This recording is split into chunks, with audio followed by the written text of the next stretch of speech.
A few years earlier, during the war between humans and demons, one swordsman rose to fame as the warrior who drove the demons back and led humanity toward victory. After defeating the demons, that swordsman received a vast fortune and became known across the land as the Sword Saint. Bound by a single promise, the Sword Saint set out to fulfill the final wish of a fallen comrade. Across the open fields, a young swordsman sprinted after a unicorn while tiny animals watched from the grass. The boy was Eugene Dawson, a 15-year-old apprentice swordsman, and he rushed forward with his blade ready. Eugene slashed at the unicorn, but the creature slipped past with blinding speed, leaving him frozen after the miss. As a woman all of a sudden passed him, Eugene protested that the escaping beast had been supposed to be their lunch. The woman instantly gave chase, locked onto the fleeing unicorn, and drew her sword with effortless calm. She burst forward and brought the unicorn down in a single stroke, ending the chase in an instant. Eugene called out to his master as the woman stood completely unfazed and the prey collapsed into the grass. The woman was Lisa Balsandra, a 24-year-old sword saint, and she told Eugene that a hunter had to stay calm. Eugene awkwardly admitted he had wanted to finish the hunt himself and insisted he really had tried. Eugene explained that Lisa was his master, the daughter of a count's family, and an extraordinary swordsman in her own right. Lisa taught him not to attack with only his arms, and the atmosphere turns heavy with unspoken awareness. Eugene proudly introduced himself as Lisa's only disciple, and he took her advice that forcing results too early would only slow him down. Lisa firmly reminded him that the creature was a monster marked for extermination, pulling him back to the lesson. Eugene started explaining that he had cut off the unicorn's horn for a reason, but Lisa's sharp presence made him stumble over his words. When Lisa asked if he was listening, Eugene hurriedly insisted that he was. Eugene pointed out that bringing the horn to the Adventurers Guild after defeating the beast would earn a reward, and Lisa answered flatly while keeping her eyes on him. Realizing he had drifted away from training again, Eugene slapped his cheeks and forced himself back into focus. Lisa all of a sudden brightened, decided the small unicorn would still be enough for the two of them, and urged Eugene to hurry, catching him off guard. As they stood in the grass, Eugene asked Lisa what they should do next, and she glanced back with mild curiosity. Looking down at the carcass, Eugene realized they could not carry it home like that and asked if he was right. Lisa quietly admitted that he was, but the sulking look on her face made the disappointment impossible to hide. Eugene awkwardly pointed out that her reaction was exactly like her usual habit of throwing her full strength into everything. The scene shifted to a wide view of the town as the pair made their way back from the hunt. Lisa and Eugene walked side by side through the crowded marketplace, passing stall after stall as they moved deeper into town. Lisa told Eugene not to dwell on failure and said that sometimes people had to change tactics, while he dryly reminded her that she was hardly one to talk. Lisa caught his muttering and asked what he had said, and Eugene quickly brushed it off while noticing she seemed oddly concerned about him. At a butcher stall, Lisa remarked that she had not expected the unicorn's body to fall apart so easily, while Eugene stayed close behind her as they dealt with what remained of the hunt. At the market, a vegetable seller eagerly urged Lisa to buy more and even offered a special discount because she was the sword saint. As the shopkeeper thanked them and asked them to come again, Eugene realized the townspeople knew Lisa as Lisa Balzark the Sword Saint, and whispered in surprise that she was from a count's family, which she casually confirmed. Carrying the groceries beside her, Eugene admitted he had never heard that before and wondered how a count's daughter had ended up fighting in the war against demons. Lisa answered with quiet indifference and said it was nothing worth making a fuss over. She explained that she had been an unusual girl who preferred training over dressing up, and her family had strongly opposed that side of her. Even under that pressure, and the moment becomes awkward and difficult to ignore, Eugene answered with a warm smile and told Lisa that she sounded just like his mother. Lisa agreed that they were similar in that way, then eased the mood by offering to carry one of his bags. As they walked, Eugene reflected that Lisa had become the Sword Saint after promising his mother she would take Eugene as her disciple before her death, and he knew someone like him could never normally stand beside his master. Remembering the old days around the table, Eugene concluded that even without a father, his mother had been strong enough to fill both roles in his life. In his memory, Eugene saw his mother rush a monster and swear she would kill it as she attacked without a trace of hesitation. At the dinner table, Eugene's mother told him he took after his father more and insisted that men had to be strong, while he quietly accepted her words. Cordelia Dawson, age 26, assured Eugene that even if something ever happened to her, her strong friends would take care of him. Then she smiled, ruffled Eugene's hair, and confidently told him she would not die so easily. Eugene remembered that when the war against the demons began, his mother could not stay still and went straight to the battlefield. Before leaving, she stood in armor outside the house, placed something small in Eugene's hand, and told him to be careful. Hiding her worry, Cordelia said she would return soon because if she did not fight, everyone would panic and run. As she rested a hand on his head, she urged Eugene to listen to the people in the village and behave until she came back. A few years later, Eugene realized it was not his mother who returned from the war, but the sword saint who had won glory in battle. In that empty aftermath, Lisa approached Eugene while he worked the field alone and called him by name. Eugene looked at the unfamiliar woman and asked who she was. The woman introduced herself as Lisa Balsandra and explained that she had been Cordelia's friend. Shaken, Eugene realized that Lisa Balsandra was the sword saint, and she calmly confirmed it. Lisa told him that Cordelia had asked her to look after him, and the discomfort of the scene becomes impossible to ignore. Eugene hesitated and began to refuse, but his gaze dropped before he could finish. Lisa all of a sudden reacted in alarm and told him not to step there. Eugene stared at her in confusion and wondered if this woman was really the legendary sword saint. Flustered by the awkward beat, Lisa cleared her throat and apologized. As the mood grew heavy again, Eugene realized Lisa's arrival could only mean something serious about his mother. With quiet weight, Lisa placed a small item into his hand and told him he should keep it. Lisa set a keepsake in Eugene's hands, and the weight of it made her message feel devastatingly final. Eugene burst into tears as the grief finally hit him, while Lisa stayed beside him and let him cry. From that day on, and the interaction takes a turn neither of them expected. Sometime later, Eugene prepared lunch as usual and asked Lisa what she wanted to eat. Lisa apologized for always making him cook and told him she would handle the meal this time. She cheerfully said she would go change first and told Eugene to wait there, leaving him completely confused. Eugene repeated her words under his breath and could not understand what changing had to do with cooking. Lisa returned in an unusual outfit and nervously asked Eugene what he thought. The sight hit Eugene so hard that he fell over and blurted out his disbelief at what she was wearing. Trying to stay confident, Lisa told him he probably already understood the impression she had been going for. Eugene panicked at Lisa's appearance and insisted his mother had to have lied about what that kind of outfit was meant to suggest. Lisa awkwardly explained that Cordelia had told her this was what mothers wore while cooking, which only made it harder for Eugene to process. Eugene desperately argued that his mother had never cooked dressed like that and convinced himself this had to be another prank. Lisa froze when she saw how intensely Eugene reacted, and his stunned disbelief made her flush with embarrassment. Overwhelmed by the awkward tension, Lisa recoiled and hurried off while Eugene shouted after her in panic. Flustered and red-faced, Eugene pushed his thoughts aside, told himself he had definitely not seen anything strange, and said he would just start making rice. As the meal came together, Lisa quietly admired how good Eugene's cooking looked that day. While they ate together, Eugene asked if it was really fine for Lisa to keep living like this when she had only promised his mother to look after him. He carefully added that now the war was over and things were settling down, he wondered if she might want to get married. Lisa calmly told him that was none of his concern and said her parents could recommend someone, but the final choice of who she stayed with would be hers alone. Eugene carefully asked Lisa what kind of man she liked, trying to sound calm even as his anxiety slipped through. Lisa paused to think, holding his question in the silence before turning a serious look on him. She then pictured the kind of man she respected, imagining someone with a composed and capable presence. In a tavern-like hall, Lisa sat across from a woman as their talk drifted toward Eugene and what might one day happen around him. Lisa grew irritated at hearing that she should be prepared to take care of Eugene if anything happened, making it clear she was tired of hearing it. The woman drank and casually suggested that Lisa could simply remain at Eugene's side, while warning that she would hold Lisa responsible if anything happened. Lisa right away rejected it, insisted she had never agreed to that, and reminded the woman that she outranked her now. Slumped over the table, the drunk woman brushed it off as troublesome and weakly insisted that they were still friends. Seeing her like that, Lisa concluded that Cody had drunk far too much and could no longer be reasoned with. Returning to Eugene's question, Lisa finally said her type was a man stronger than her, or at least strong enough to land a hit on her. Eugene pressed further and asked what Lisa would do if she ever met a man like that. Lisa shyly admitted that if such a man appeared, she would want to marry him. She then added that no such man existed yet, because there was still a goal she intended to chase first. Fired up by her answer, Eugene rushed through the meal, declared that training should start at once, and resolved to surpass his master.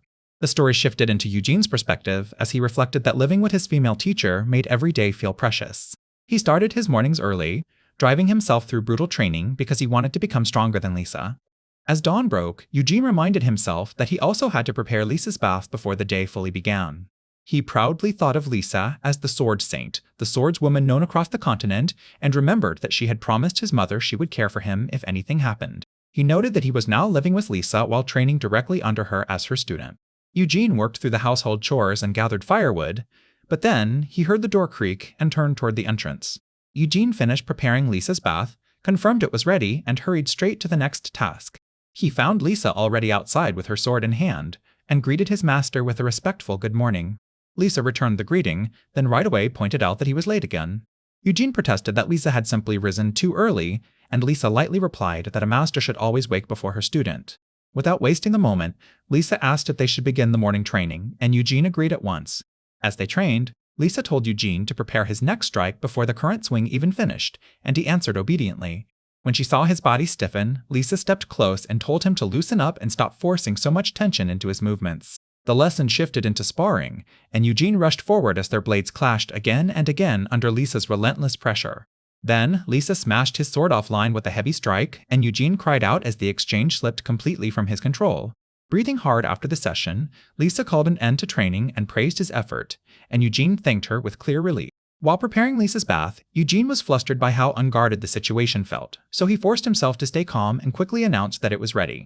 Lisa looked briefly confused, then thanked Eugene as usual while quietly steadying herself after the interruption. Later, Eugene called Lisa to dinner, and the freshly grilled fish landed on the table with a sharp clatter. Lisa came in still warm from her bath and happily remarked that the grilled fish looked delicious and smelled even better. The two sat at the table, and Eugene respectfully invited Lisa to start eating. As they ate, Eugene mentioned that they were nearly out of ingredients, steering the conversation toward their next errand. Lisa thought it over for a moment and decided they should head to the market later. Eugene agreed right away, while Lisa went on eating with quiet, visible satisfaction. After the meal, Lisa told Eugene she would handle the cleanup so he could take a bath, but he insisted she should rest and leave it to him. Lisa reluctantly gave in. Though she reminded him that she could do chores too, her faint frustration softened at the edges. While organizing the bath area, Eugene decided it was finally time for him to wash up as well. Then something out of place caught his eye, and he turned toward it in surprise. What he saw instantly threw him off, because Lisa had accidentally left behind a very personal belonging. The moment Eugene realized it belonged to his master, his thoughts lurched and his face heated up. Ashamed of where his mind was going, he scolded himself and tried to regain control. Then he noticed there was more than one, and awkwardly reflected that Lisa really did make careless little mistakes like this. Determined to pretend he had seen nothing, Eugene hurried to cover the items and hide every trace. Before he could settle himself, Lisa appeared behind him, breathless and embarrassed, and pressed him to admit he had seen them. Panicking, Eugene denied seeing anything at all, then nervously asked whether everything was at least in order. Lisa caught his meaning, quickly straightened herself, and quietly assured him that everything was fine. Lisa trembled with embarrassment and tried to brush the whole thing aside by insisting that everyone made mistakes.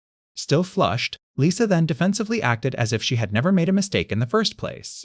Eugene awkwardly tried to calm her, but he also admitted she had just made one, which only made the air between them tighter.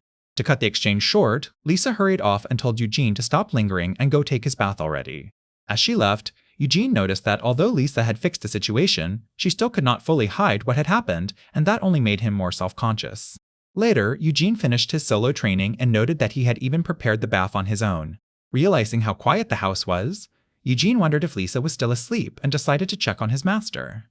He approached her room, knocked, and quietly called for Lisa, but the silence pushed him to open the door with growing concern. Inside, Lisa was lying in bed, stirring faintly as if she were still only half awake. Lisa finally opened her eyes, wished Eugene good morning, and noted with mild surprise that he was up earlier than she was. Still half asleep, Lisa murmured that she was getting ready as she slowly forced herself awake. When Eugene stayed where he was, Lisa hastily pulled the sheet up and flusteredly told him it was a little too early for this. Overwhelmed with embarrassment, Lisa shouted for Eugene to get out, and he bolted from the room in a panic. As he stumbled away trembling, Eugene desperately told himself to stop thinking about it and focus on training instead. Even after leaving, Eugene stayed red-faced and anxiously wondered whether he could really become stronger than Lisa while he was like this. Back in the room, Lisa blushed to herself and tearfully thought that Eugene could be unbelievably dense. Later, Eugene explained that his hard work had finally been recognized, and Lisa decided to reward him by taking him to buy armor. Lisa told Eugene to pick whatever he liked, and his excitement burst out as he thanked her again and again. Eugene tried on a striking set of armor and reacted with open amazement at how impressive it looked. As Eugene eagerly praised his choice, Lisa gently guided him toward something lighter and more durable instead. Eugene studied the armor shelves and wondered which light, durable set would suit him best while Lisa came up behind him. As Eugene hesitated over the options, Lisa reached past him and picked something out herself. Standing close, Lisa chose a specific piece of armor for him and confidently decided that this was the right one. The sudden closeness jolted Eugene, and panic hit him as he realized just how near his master was. Lisa noticed his flustered reaction and casually apologized, brushing it off as her own mistake. Completely overwhelmed, Eugene insisted it was fine even as his thoughts spun out and left him even more embarrassed. Lisa then told Eugene to listen carefully and explained that for a swordsman, heavy iron armor would only slow him down and ruin his movement. Confused, Lisa reminded him that he had said that same thing earlier. Eugene admitted that she was right and muttered that she forgot things fast. Lisa right away demanded to know what he had said, and Eugene nervously blurted out that it was nothing. Lisa pouted and explained that she had only used herself as a reference because she thought it would help. Still flustered, Eugene forced a laugh and asked Lisa what armor she would actually recommend instead. Lisa lit up in surprise and happily asked if Eugene was really willing to hear her advice. After collecting herself, Lisa shyly agreed to help and explained that he needed armor that stayed easy to move in and preserved the full range of his sword arm. Lisa energetically searched through the shop, found a piece she liked, and told Eugene they should see how it looked. Eugene awkwardly realized Lisa had no intention of letting him choose for himself while she casually urged him forward. The scene shifts into uncomfortable territory. Eugene noticed how badly it sat on Lisa and nervously tried to point out the problem, leaving her confused for a beat. As Lisa looked down at herself, she all of a sudden realized something was wrong and started to panic. Even then, she insisted that the armor technically fit, while Eugene could only stammer at the painfully awkward sight. Lisa let out a panicked cry as she struggled with the armor and realized the situation could no longer be ignored. In front of the staring customers, Eugene awkwardly pointed out that the armor clearly was not right for Lisa, while she insisted the problem was not just the size. As the whole shop kept staring, Lisa turned and froze under their attention, making the humiliation even worse. Eugene decided he could not let his master be embarrassed any longer and resolved to get her out of there right away. Ignoring the stunned looks around them, Eugene rushed forward and urgently called out to Lisa as he moved to help. Still stuck in the ill-fitting armor, Lisa looked at Eugene and asked what he was doing. Lisa pleaded with him to help get it off, but Eugene told her to wait because he was close to fixing it. Eugene did not hesitate and quickly reached in to undo the armor despite Lisa's startled confusion. Eugene finally loosened the armor, and Lisa quietly called his name while trembling with lingering embarrassment. Once the crisis passed, Lisa teasingly suggested that Eugene must have really liked that armor, then proudly added that she was glad she could help as his master. Eugene awkwardly decided to buy the armor, and the shopkeeper happily thanked him for the purchase. After they left the shop, Lisa asked whether it fit, and Eugene told her it fit perfectly. Lisa praised how good Eugene looked in it and proudly explained that the armor was made from giant bear hide, so it was extremely durable. Eugene smiled and thought that since he had chosen it through Lisa's advice, her happiness alone made it worth buying. Lisa all of a sudden stared at Eugene in thought, and he nervously asked what was wrong. Trying to brush it off, Lisa said it was nothing, though she admitted that something had started bothering her. Lisa recalled the armor shop, and the moment becomes awkward and difficult to ignore. As Lisa folded her arms and looked down at herself, she reluctantly realized that she might have changed more than before. The possibility hit Lisa all at once, and she panicked as she checked herself in disbelief. Overwhelmed by the realization, Lisa cried out in shock as her embarrassment burst free. Eugene nervously explained that Lisa's problem was not nearly that serious, while she kept trembling over the realization. Lisa all of a sudden declared that she had found the answer, her expression turning serious as she seized on a solution. Later, Eugene opened the door and told Lisa that dinner was ready, only to freeze at what he walked into. Shocked, Eugene blurted out in panic and demanded to know what Lisa was doing. Lisa, already exercising hard, insisted that this was apparently the best way to lose weight. She explained that the armor shop owner had told her it worked, and Eugene right away protested that she should not believe such strange advice. Lisa argued that their training must not be intense enough, while Eugene shot back that it was already more than intense enough. Still sweaty and determined, Lisa turned and invited Eugene to join her training. Eugene flatly refused that one request and declared that he would not help her with that routine either, cutting off her momentum at once. Left alone with her thoughts, Lisa worried that Eugene might hate exercising so much that he had rejected her proposal that strongly. Lisa decided not to force Eugene into joining her training, even though she still believed it might have helped him. Even so, her thoughts kept circling back to Eugene and her embarrassment refused to fade. She tried to settle herself and insisted in her own mind that Eugene had no reason to get that upset. Eugene let out a weary sigh and thought Lisa was being unusually oblivious, while Lisa sat there crushed by how badly her own idea had backfired. The next day at the Adventurers Guild, Eugene pushed through the packed crowd as voices shouted for people to move, saying today's target had already gone out. He studied the quest board closely, searching through what was left. When he found a Fang subjugation quest, Eugene decided it was something he could handle alone. He carried the request to the counter and told Aaron he wanted to take it. Just as the paperwork was being set down, Aaron called out and stopped Eugene for a moment. Aaron noticed Lisa was not with him that day, and Eugene confirmed he was on his own. Eugene stated that he would work alone that day and do his best without help. Aaron accepted the decision and instructed him to defeat a Fong and bring back its pelt, and Eugene agreed without hesitation. As he steadied himself, Eugene resolved to prove to Lisa that he could handle this by himself. A few hours earlier, Eugene had already told Lisa that he planned to go out alone that day. When Lisa said she did not mind but still hesitated, Eugene explained that he wanted to test what she had taught him in a real fight. After a brief pause, Lisa said that if that was the reason, then she should simply go with him. Eugene refused at once and insisted he was not a child anymore. Lisa quietly thought he still looked very much like a child to her, but she gave in because he would not budge. As Eugene hurried out, he promised to return and asked Lisa to wait for him, and Lisa told him to be careful. Left standing in the doorway, Lisa could only pray that nothing went wrong. Lisa quietly agreed and thought of her friend's keepsake in case the worst ever happened. At the guild counter, Lisa approached Aaron in disguise and caught her attention. Aaron warned that hunting a Fong carried some danger and told Lisa to be careful. Aaron said she hoped Eugene would bring back good results for his master, and from the side, Lisa heard Eugene declare that he would do his best, leaving her with a sharp pang of loneliness. That was enough to make Lisa snap to attention, her expression turning serious. Lisa complained that Eugene was acting too recklessly since he had gone alone just to test his skills. She admitted it was only a simple quest, but the worry would not leave her because Eugene still lacked experience. Lisa explained that she had disguised herself in ordinary clothes so Eugene would not realize she was following him. Her unusual outfit instantly drew stares around the guild as people wondered if it was really Lisa and questioned what she was wearing. At the same time, Eugene kept telling himself that if he finished this quest alone, he would finally prove how much he had grown. Eugene proudly imagined showing Lisa the result and asking what she thought, while Lisa would praise him and say she expected nothing less from her student. Fueled by that image, Eugene steeled himself to head out, while people in the guild still kept glancing at Lisa's strange disguise. Eugene left the guild alone, and Lisa slipped out after him to keep watch in secret. Once the door closed behind them, the adventurers were left staring and openly wondering what that strange exchange had been. Out in the forest, Eugene carefully advanced toward the hunting grounds, while Lisa followed through the brush without exposing herself. As he moved deeper in, Eugene reminded himself that fangs stayed low before all of a sudden pouncing, so he had to stay alert. Watching from cover, Lisa admitted his caution was correct, but she worried because he was already tense before even reaching the center of the forest. Lisa quietly concluded that Eugene still had a long way to go, no matter how hard he was trying. Then, a sudden noise nearby yanked Lisa's attention away and made her turn instantly. Hidden in the grass, something large was already creeping dangerously close behind her. Hiding among the trees, Lisa bitterly admitted that her outfit might work in the city, but it was a terrible choice for the wild.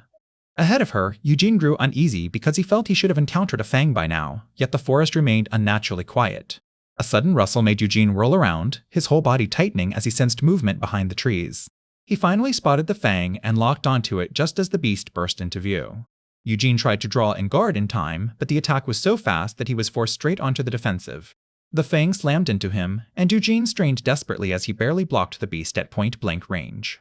With a desperate burst of force, Eugene drove the monster back and carved out a narrow opening. Breathing hard, Eugene cursed under his breath and retreated quickly to avoid being crushed by the fang's relentless attacks. Nearby, Lisa caught the commotion, grabbed her hidden weapon, and sprinted toward Eugene without a second thought. In the next instant, Lisa burst forward with a fierce look, ready to step in before Eugene fell into greater danger. Lisa rushed in and struck the fang away from Eugene, and the sudden impact made him freeze before he looked up in shock. Eugene recognized Lisa right away and called out to his master, while Lisa calmly confirmed it was her. When Eugene stared at her in confusion, Lisa asked what he was doing and pointed out that her disguise had clearly failed to stay hidden. Still flustered, Eugene awkwardly asked what exactly she meant. Eugene admitted to himself that he could not even look directly at Lisa in that state, and his embarrassment only got worse. Lisa told him she could not believe he was struggling that badly and said he could not stay so tense all the time, while Eugene insisted the outfit did not suit her at all. As the awkward silence hung between them, Eugene asked if Lisa had been following him. Caught off guard, Lisa hesitated before giving a weak denial. Eugene pointed out that most people would call that following, while Lisa tried to pass it off as a coincidence that just happened to place her in front of him. Trying to move past it, Eugene asked Lisa to cover up with something, but Lisa argued that the outfit was perfectly appropriate, and Eugene firmly said it was not. The moment takes an uncomfortable turn. Fighting through his embarrassment, Eugene held out a coat and urgently asked Lisa to please wear it. Lisa accepted the coat at once and softly thanked him, clearly amused by how flustered he was. As they separated, Lisa warned Eugene to worry about himself before anyone else, while Eugene insisted he was fine and later managed to finish the quest safely. Elsewhere, mercenary inspected a flower field and noted that azula moss should have been growing wild there, then wondered if what she had found would be enough. Mercenary, the headmaster of Sylva Magic Academy and the kingdom's strongest mage, grew curious about how the specimen would evolve if she took it home and kept feeding it magic. A bird familiar arrived and informed mercenary that she had a visitor, making her pause and wonder who had come all the way here. Inside, the visitor identified herself as a royal messenger sent by His Majesty. Mercenary reacted coldly to the interruption and complained that the messenger should have realized she was busy. Mercenary ordered that the visitor be told she was occupied researching the potential and magic affinity of moss, but the messenger insisted the research could wait and urged her to return at once. Mercenary called the situation troublesome because she had hoped to begin her experiments that very day. In the forest, a young messenger accepted the order and prepared to head back. As the messenger finished the day's work and thought it was finally time to go home, something all of a sudden drew attention. The messenger looked across the flower field and realized someone was out there. Sensing possible danger, the messenger panicked and rushed over to help the woman at once. Mercenary calmly revealed that the messenger had misunderstood the scene and mistaken who she was. Startled, the messenger concluded that this forest contained a creature that could confuse people with words. The bird familiar frantically denied it and tried to correct the messenger's misunderstanding. Mercenary noticed that even an ordinary animal was being mistaken for a monster and decided that misunderstanding suited her perfectly. As the messenger remained tense and the situation reaches a point neither of them expected. The bird familiar urgently begged Mercenary not to cancel the servant spell because without it they would no longer be able to communicate. Mercenary let out a sigh and explained that the servant spell was meant to be complex enough that it should not break so easily, while the bird flew off. After the spell ended on its own, Mercenary expressed relief that it had simply run out instead of causing even bigger trouble. Mercenary thanked the young messenger for the rescue, then noted that the child still did not recognize who she was and warned that they could not lower their guard yet. Acting vulnerable, Mercenary asked whether the messenger would escort her to the exit because it was too dangerous for her to go alone. As she watched the younger companion eagerly try to help, Mercenary found the effort adorable and decided to accept the offer. The messenger quickly agreed to protect her, while Mercenary privately found the reaction charming. The messenger enthusiastically told her to be careful on the road, and Mercenary politely thanked the child before they parted. Left alone, Mercenary reflected that she had not expected to find such a kind child there and felt satisfied that her work had gone well.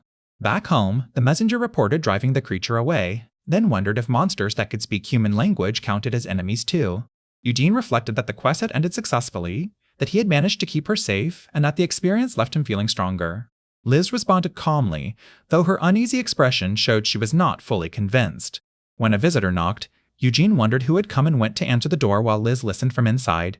At the entrance, Eugene was surprised to find the woman from earlier that day, while Maris reacted with mild curiosity. The visitor politely asked if this was Li Chan's home, and Eugene repeated the unfamiliar nickname in confusion. Liz stepped in, recognized the guest as Maris, and casually revealed that she had already expected it was her. Maris and Liz greeted each other like old acquaintances, while Eugene privately concluded that since her real name was Lisa, Li Shan must be a nickname. Seeing the two women together, Maris all of a sudden wondered if Liz might be the comrade she had been searching for. Liz introduced Eugene to her friend Maris, and the atmosphere turns heavy with unspoken awareness. Maris realized the two already knew each other and quietly took in the unexpected connection. Maris lightly admitted it was only a little awkward, hiding the sting behind a faint smile. Eugene flushed at once while Liz remained composed, and the sudden tension left him visibly shaken. Maris teasingly said that even if Liz and Eugene were master and apprentice, she still could not believe they lived together, and the air instantly turned heavier. Then Maris added that she could teach Eugene that sort of thing too, and the way she said it made everything even worse. When Eugene repeated Maris's name in confusion, she covered her face in embarrassment as the meaning of her own words finally hit her. Liz quickly stepped in, said they had a lot to catch up on, and invited Maris to stay for dinner while Eugene watched in silence. Maris accepted right away, clearly pleased to take Liz up on the offer. Once they were seated at the table and the scene shifts into uncomfortable territory, Liz added that she had fought on the front lines while Maris had commanded magical combat from the rear, revealing just how different their roles had been. Eugene realized they had known each other since that time, and when Maris admitted battle mages often lacked practical sense, Liz quietly concluded that those days had been brutal. Eugene was stunned to learn that Maris had become the headmaster of the Magic Academy because of her achievements in magical combat, and he blurted out that she was actually famous. Maris answered with smug amusement and lightly suggested that she really was quite important, clearly savoring his reaction. Realizing he had badly underestimated her, Eugene hurried to apologize for earlier, growing more tense by the second. Maris brushed the apology aside, but Eugene's wandering gaze caught her expression, and that only made him more flustered. Eugene right away panicked at himself for staring, his expression tightening in embarrassment as he wondered what he had even been looking at. Catching those stolen glances, Maris teasingly accused him of staring shamelessly, and her words pushed the atmosphere into dangerous territory. Resting her cheek against one hand, Maris casually asked Eugene to refill her drink, acting as if nothing had happened while keeping him trapped. Eugene silently poured for her at the table, but the pressure in the room made him stand rigid while Maris smiled in satisfaction. As he leaned in with the bottle, Maris moved closer and boldly asked an extremely personal question, cornering him with sudden humiliation. Eugene completely short-circuited and stammered in panic before finally denying it in a thin, unconvincing voice as Maris watched with a mischievous smile.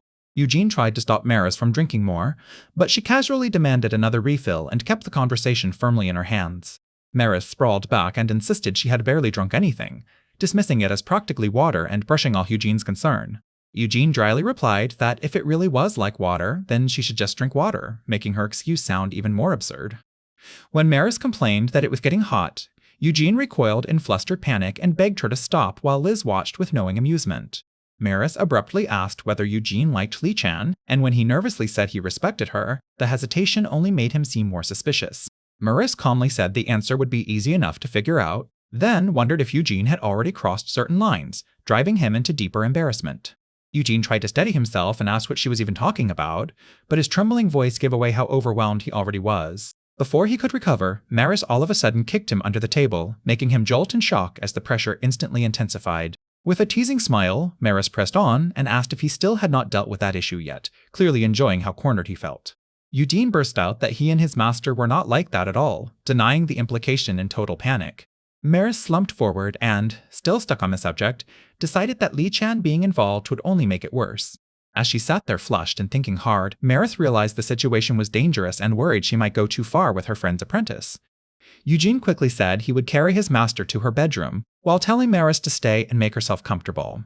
With his master clinging to him, Eugene tried to steady himself and reminded himself that she was his master's friend and a completely different kind of woman. As he carried her, Eugene became painfully aware of how close and difficult the situation was, and it only made him tenser. Passing through the doorway, Eugene tried to excuse it all by telling himself that Maris had simply drunk more than she seemed to have. By the time he reached the bed, Eugene was convinced Maris was far more intoxicated than she had let on. Maris sprawled across the bed and drifted in a dazed state, leaving Eugene alone with the awkward silence. Then, from the bed, Maris all of a sudden asked whether he and his master still had not crossed that line, dragging him right back into the same humiliation. Eugene instantly rejected the idea and insisted it absolutely should not happen, panicking all over again. As Eugene pulled the blanket over Maris on the bed, he desperately reminded himself that he had to become stronger than his master and avoid anything improper before marriage. Maris called Eugene back and asked if he had a moment, stopping him just before he could escape. Eugene turned in alarm and asked what was wrong, clearly unsettled by her sudden tone. Maris calmly said she wanted to use the bath and asked Eugene to help her get ready, catching him completely off guard. Eugene recoiled in shock and started protesting that the request was too much for him to handle. Maris tilted her head and teasingly asked whether he had never handled this sort of thing with Lee-chan before, making his panic even worse. While Eugene nervously told her to relax and come closer carefully, he still insisted he did not do things like that. As Maris pulled him in and kept him close, she quietly added that she would not tell Lee-chan, turning the moment into a secret he could not ignore. Eugene flushed hard and begged her to stop, insisting that this really was not okay. Pressing even closer, Maris boldly tested him with another inappropriate question, leaving Eugene overwhelmed and unsteady. Eugene panicked and accused Maris of acting drunk while she kept pressing him with reckless confidence. Maris casually placed a towel on Eugene's head, and he flushed as he begged her to stop teasing him. Eugene froze in confusion, unable to understand why she had all of a sudden done that. He yanked the cloth away and demanded to know why she had put it on him and what she was trying to do. Maris smiled and urged him to hurry and help her prepare for the bath, pushing his embarrassment to the edge. Overwhelmed, Eugene shouted for a break while Maris stood behind him, waiting calmly, leaving him on the verge of collapse. In total panic, Eugene grabbed her and rushed out while desperately repeating that his loyalty belonged only to his master. Their chaotic struggle continued off-screen as the noise faded beyond the room. By morning, the house had gone still again, and Maris greeted everyone as if nothing had happened. Maris praised Eugene for training so early, and Eugene replied that he had to grow stronger than his master. Eugene noticed Maris was acting completely normal again, and when he asked if she had been drunk yesterday, she admitted the trip had been long but said she had arrived safely. As Eugene worked nervously, Maris moved close behind him and asked him to keep what happened yesterday a secret from Lee-chan, making him tense all over again.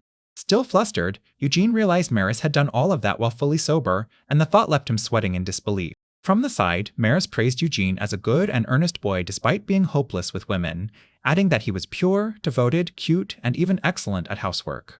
Hearing that, the dark-haired woman fixated on the word cute and reacted with visible confusion.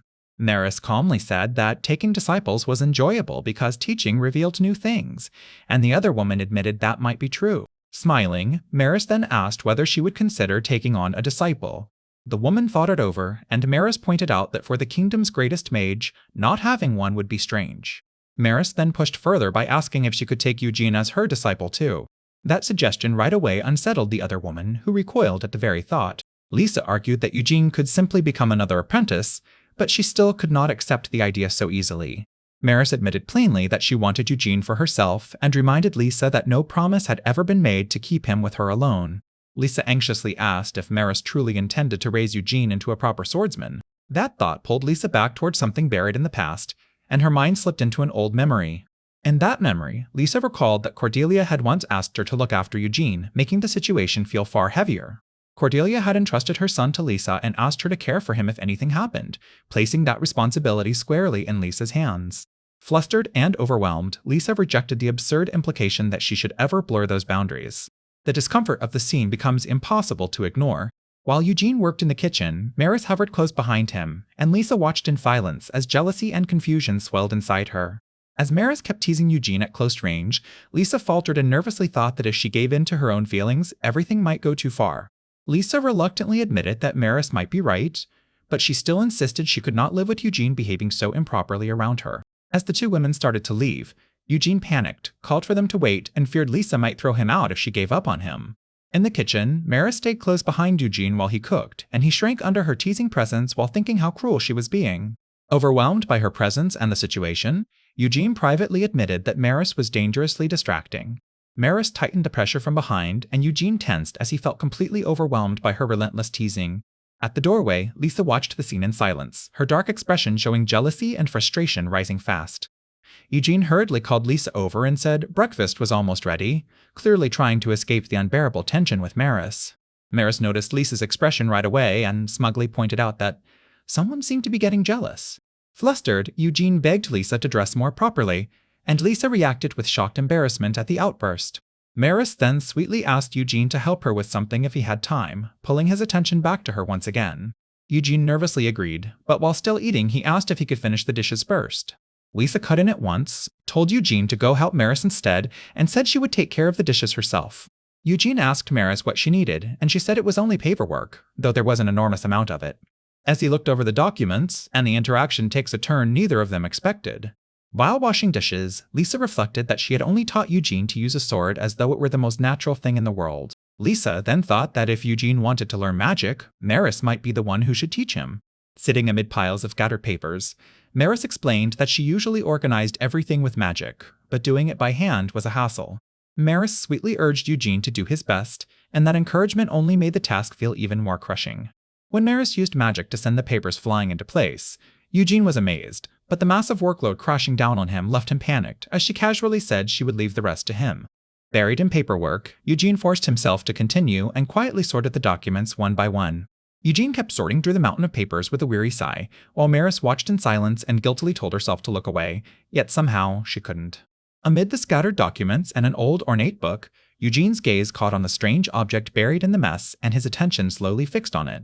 The instant Eugene reached for the book, Maris lunged forward and sharply warned him not to touch it, jolting him into stunned confusion. Maris revealed that the book was an ancient magical artifact she had kept hidden, and warned that careless contact with it could be fatal. Still not grasping the danger, Eugene casually picked up the book anyway and assumed he could just stack it with the other documents. Maris panicked, rushed to his side, and frantically checked him for any sign of harm, while he could only ask what was wrong. When Eugene seemed completely unharmed, Maris stared at him in disbelief and admitted that he should not have walked away untouched. She explained that the book had been sealed with a high-level offensive curse as a security measure. Maris made it clear that if an ordinary person touched it, the curse would almost certainly kill them, leaving Eugene even more shaken. As the cursed book throbbed with an ominous pulse, Maris confirmed the curse was still active and explained that without magic power, no one should survive something like that.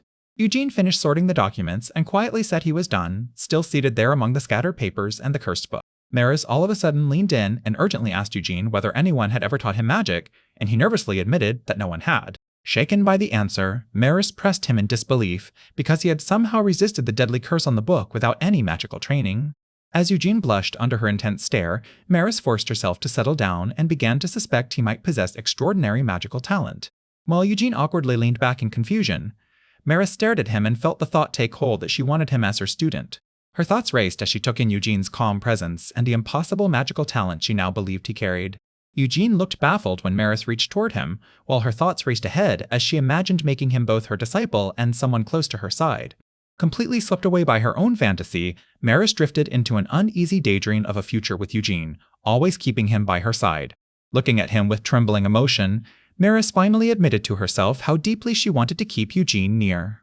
She then offered to teach Eugene magic herself and promised that if he learned from her, she could show him all kinds of things, leaving him stunned by how sudden it was.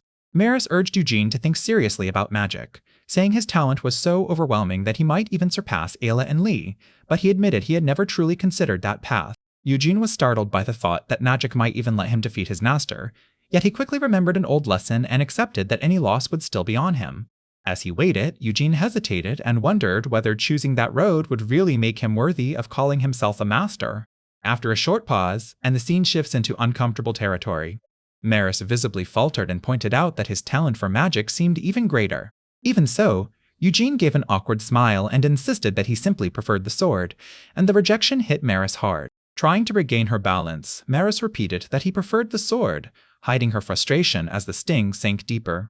Eugene excused himself at the door and told Maris that if anything came up, she should call for him any time. After he left, Maris sank back in frustration and bitterly admitted to herself that she had been rejected.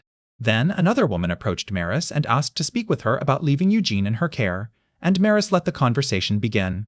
Maris firmly declared that Eugene was her student and made it plain that she had no intention of giving him to anyone. The other woman calmly said she understood and admitted she had only been teasing, but the tension between them never eased.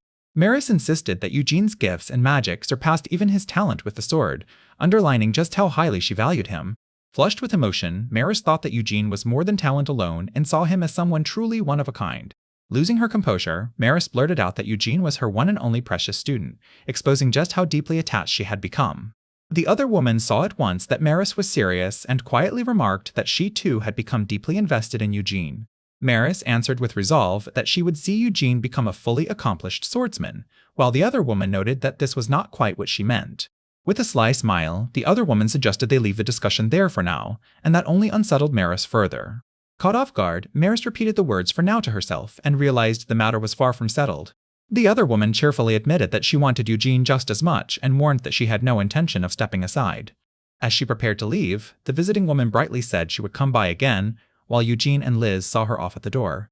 Eugene forced a polite smile and said she would be welcome anytime, though the stiffness in his face showed he was not at ease. Liz instantly flared up, shoved the woman away, and furiously told her never to come back, while the woman brushed the outburst off as rude. The woman then made a dramatic exit by mounting a summoned creature and waving as she left, leaving Liz irritated and Eugene stunned by the flashy display. As she flew away, Eugene reflected that Maris had repeatedly urged him to study magic as part of his training, and he couldn't help being impressed by how formidable her summoning looked. Later, Eugene accompanied his master to a banquet she had been invited to, stepping into a formal hall filled with nobles and guests. Excited by the food, Eugene eagerly urged his master to try a dish he had found delicious, and she quickly warned him to lower his voice before he got carried away. She then apologized for sounding harsh and admitted she was glad she had brought him along, since he seemed to be enjoying himself so much. Wanting to reassure her, Eugene awkwardly said he understood, while she casually tasted the food and agreed that it really was good. As Eugene looked around the hall, he noticed it was filled with beautiful people, but his attention kept drifting elsewhere as his master watched him closely. While eating, Eugene casually told his master that she might actually be the most beautiful person in the hall. Liz froze the instant she realized she had heard him clearly, and the sudden compliment left her flustered. Trying to hide her embarrassment, and the scene grows awkward with no easy escape, Eugene then tried to comfort himself by assuming she had not heard him after all, though he still looked uneasy. When he awkwardly apologized, Liz right away asked what exactly he was apologizing for, and he hurriedly tried to brush it aside. Nearby guests mentioned that a dance would begin soon, drawing both Liz's and Eugene's attention toward the event. Liz grew visibly restless at the announcement and fidgeted as she worked up the nerve to say something. After hesitating, Liz nervously started asking Eugene whether he wanted to dance with her, since they were already there together. Before Eugene could answer, two men approached, and one warmly greeted Liz after a long time apart. The interruption split the moment in two, and while Eugene looked confused, Liz turned to face the newcomers and answered them. Other guests recognized Liz Embarnia and noted that she had brought her student, while one admirer envied Eugene Dawson for being taught by someone so admired, and Liz politely confirmed that he was her student. Liz let out an awkward laugh, clearly embarrassed by all the attention and praise tied to Eugene's connection with her. Eugene was reminded once again that his master stood in a class of her own, and with so many people lining up to greet her, he saw why she was honored as a hero of the Great War. As the music began and couples stepped onto the floor, Eugene watched the dancing start and quietly fixed his eyes on it. Watching the dance, Eugene imagined leading Liz himself and wished he could do something like that for his master. But standing off to the side, Eugene lost confidence and convinced himself that Liz had far better options and would never choose someone like him for a dance. Before he could sink any deeper into that doubt, a girl all of a sudden approached Eugene and asked him to dance.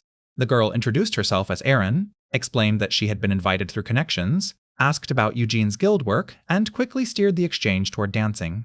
Eugene admitted he had never really danced before, but Erin told him to just follow her lead since no one was paying attention, and he reluctantly agreed. As he prepared himself, Eugene decided that if he ever wanted to lead Liz in a dance, then he needed practice now.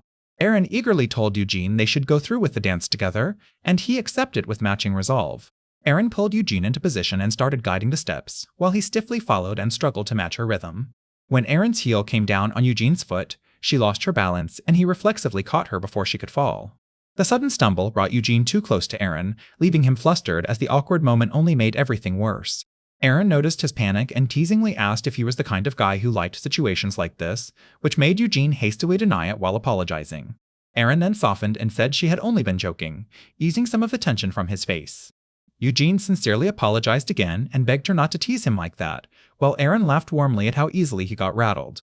As they kept dancing, Eugene slowly began adjusting to her lead, and Erin noticed that he was genuinely improving. Nearby, Liz turned her attention toward them after sensing something strange and quietly looked over at the pair. While admirers crowded around Liz, and one of them even blurted out a proposal, she kept her eyes on Eugene and Erin dancing together across the room. Liz noticed the ring being presented nearby and right away recognized the woman as the guild receptionist, and her mood turned sharp with suspicion. Erin happily thanked Eugene for the dance and said she had a great time, while he politely thanked her in return. Before Erin could leave, Liz called out to her and stopped her where she stood. Liz said she had spent the whole night dealing with nobles while Eugene had been off enjoying himself, and the sigh in her voice carried clear irritation. Eugene nervously explained that Erin had invited him to dance, and since she had always treated him well, he felt he couldn't refuse. Liz coldly asked what Eugene wanted, and the tension between them tightened at once. As Liz stood before him, Eugene panicked inside and told himself he couldn't say it, because she was a noble while he was only a student tagging along. Even so, Eugene realized he might never get another chance like this, so he decided to ask anyway despite the risk of being laughed at. Fighting through his nerves, Eugene awkwardly asked Liz to dance one song with him and admitted that he was not very good. Liz's expression brightened instantly at his request, and the irritation she had been holding melted into open delight. Liz shyly looked away and told Eugene he was far too early to be asking her to dance, making him tense up at what sounded like a refusal. Eugene awkwardly began to back off and apologized, though he still looked crushed by the thought that he had misread everything. Liz then said she would make an exception just for today, and Eugene lit up with relief as he gratefully accepted. After she agreed, Eugene took Liz's hand and led her into the dance, carefully following her as they joined the other couples on the floor. As they moved together, Liz noticed his stiff posture and bluntly pointed out that he was not very good at this, which only made him more flustered. With a teasing smile, Liz told him to loosen up and said it looked like she would have to teach him properly. Eugene panicked inside and admitted to himself that this was not at all how he had imagined the dance would go. Liz guided his steps and showed him where to move, taking control of the rhythm while Eugene tried desperately to keep up. Still teasing him, Liz suggested that he might actually be better at dancing than sword fighting, catching him completely off guard. Eugene stared at her in disbelief and nervously asked if she was just making that up. As they kept dancing, Liz quietly thanked Eugene and said he had done just well enough not to embarrass her as his master, letting the lesson continue a little longer.